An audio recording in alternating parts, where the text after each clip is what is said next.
សួស្តីលោកគ្រូរិទ្ធតើថ្ងៃនេះលោកគ្រូមានមេរៀនអ្វីដើម្បីបង្រៀនដែរទេសួស្តីកញ្ញាពិសីបាទថ្ងៃនេះយើងរៀនអំពីការប្រើប្រាស់ Pen Tool ក្នុងកម្មវិធី Adobe Photoshop លោកគ្រូសប្បាយចិត្តបានបង្រៀនសិស្សទាំងអស់គ្នាតោះសូមសិស្សទាំងអស់គ្នាបើកកម្មវិធី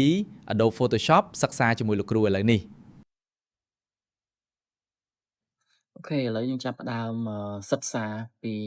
ការប្រើ Pen Tool ខ្ញុំ Pen Tool ហ្នឹងវាស្មើនឹងអក្សរ P ឬក៏យើងចុចសញ្ញាអឺនៅក្នុង tool របស់យើងនេះយើងរកវាមកបាទអញ្ចឹងវានេះ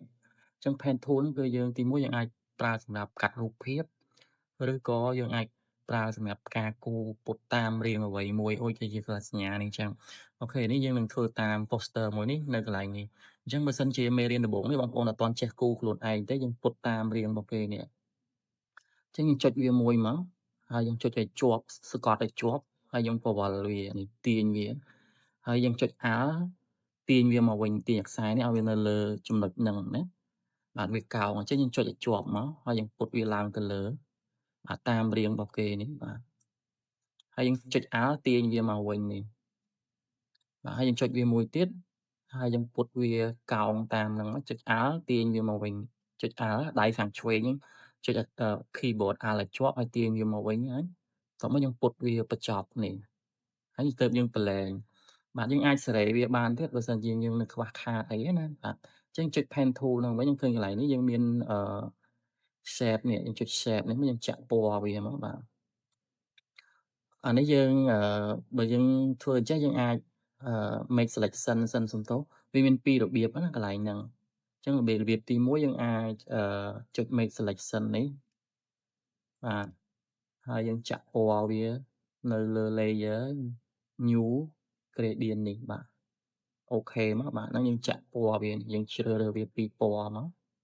ពណ៌ដែលយើងស្រឡាញ់បាទនេះយើងដាក់ពណ៌អស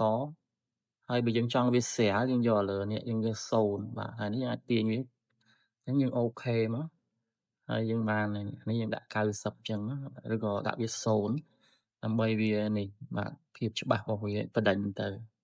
អូខេអញ្ចឹងយើងអាចទាញយកមកប្រើបានណាចុចអក្សរ V វិញចូល Move to ទាញវាយកមកប្រើនេះបាទអញ្ចឹងយើងចង់ដាក់នៅពីក្រោយដៃនឹងយើងត្រូវកាត់រូបនឹងបាទយើងត្រូវកាត់រូបនឹងភាពនឹងអញ្ចឹងបងប្អូនដើម្បីកាត់រូបភាពនឹងបានបងប្អូនចូលទៅ website មួយនេះបាទបងប្អូនបង្កើត account មកបង្កើត account យើង login ចូលជាមួយនឹង Gmail របស់យើងហើយយើងចុច home ហ្នឹងទៅបាទហើយយើងចុច next ទៅយើងចុច start photo នេះហើយយើងដាក់រូបភាពដែលយើងចង់កាត់ហ្នឹងចូលនេះអញ្ចឹងដាក់ចូលទៅវានឹងកាត់រូបហ្នឹងឲ្យយើងហើយយើង flash ចូលពីលើនេះចុច download មកយក standard នេះបាទរួចយើងទៅ Photoshop យើងវិញយើង flash វាចូលមក file Photoshop នេះ flash អូខេយើងបាន flash វាចូល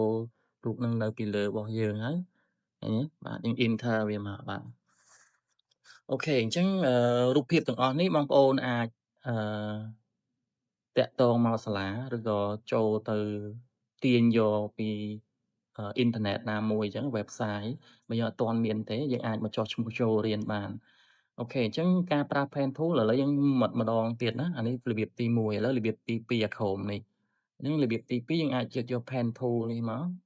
ហើយបន្ទាប់មកយើងយកពាក្យនេះ shape នេះម្ដងបាទហើយយើងបិទ fill វាសិនយើងយក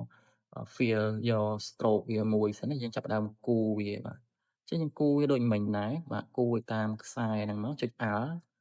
បាទនេះហើយយើងពុតវាឡើងទៅលើចុច Alt បាទហើយយើងចុចវាមួយកន្លែងហ្នឹងមកហើយយើងពុតវាទៀតនេះកោងទាញវាមកស្ដាំនេះវិញបាទហើយយើងពុតវាទៀតនេះហើយរួចភ្ជាប់វាវិញមកអញ្ចឹងកន្លែងនេះដល់យើងចាក់ពណ៌នេះវិញបាទយើងចុចនៅលើ gradient នេះយើងជ្រើសរើសពណ៌តែបើយើងអត់មានពណ៌ទេយើងអាចចុចវា2ដងមកយើងសេរីវានេះចាឥឡូវនេះយើងដាក់វា0បាទហើយអានេះយើងដាក់វា100តែប៉ុណ្្នឹងទេហើយយើងទាញវាណាបាទយើងអាចដូរពណ៌វាបានចុចវា2ដងនេះយើងអាចដូរទៅពណ៌ដែលយើងស្រឡាញ់បាទអញ្ចឹងលោកគ្រូជ្រើសរើសពណ៌លឿងនេះចុះបាទអញ្ចឹងបន្ទាប់មកយើងចុចអក្សរសញ្ញានេះវិញ Move to ឬក៏អក្សរ V យើងអាចទាញវាប្រើប៉ុន្តែនេះវាជាប់ខ្សែ stroke អញ្ចឹងយើងទៅដោះ stroke នេះយើងឈប់ប្រើយើងដោះវាចោលចុចលើនេះវិញមក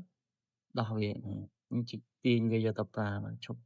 បាទហើយយើងដាក់ពីក្រោមហ្នឹងមកបាទ អូខេសម្រាប់ខាងក្រោមនេះវិញក៏ដូចគ្នាដែរអានេះយើង copy វាទៅអាម្ខាងទៀតណាដើម្បី copy វាបានយើងចុចCtrl J លើវាមកឬក៏យើងចុច Alt ទាញវាហើយចុច Ctrl T mouse ស្ដាំចុច mouse ស្ដាំយក Flip Vertical នេះវាបញ្ឆេះគ្នាឲ្យយើងតែយើងត្រូវដូរទិសដៅវាដែរនេះយើងត្រូវដូរពណ៌វាដែរបើយើងចង់បានពណ៌នេះមកវិញយើងត្រូវswitch color វិញនេះ switch វាមកវិញចុចអានេះបាទ អូខេអញ្ចឹង Pen Tool សំខាន់មែនទែនគឺយើងអាចកាត់រូបរាងមនុស្សក៏បានហើយមួយទៀតយើងអាចគូរជាបាទ shape ផ្សេងៗដូចនេះលោកគ្រូគូរមិញអញ្ចឹងបងប្អូនសូមអនុវត្តរៀនមេរៀននេះគូរតាមជាមួយនឹងលោកគ្រូអូខេជួបគ្នានៅមេរៀនក្រោយទៀតបាយបាយ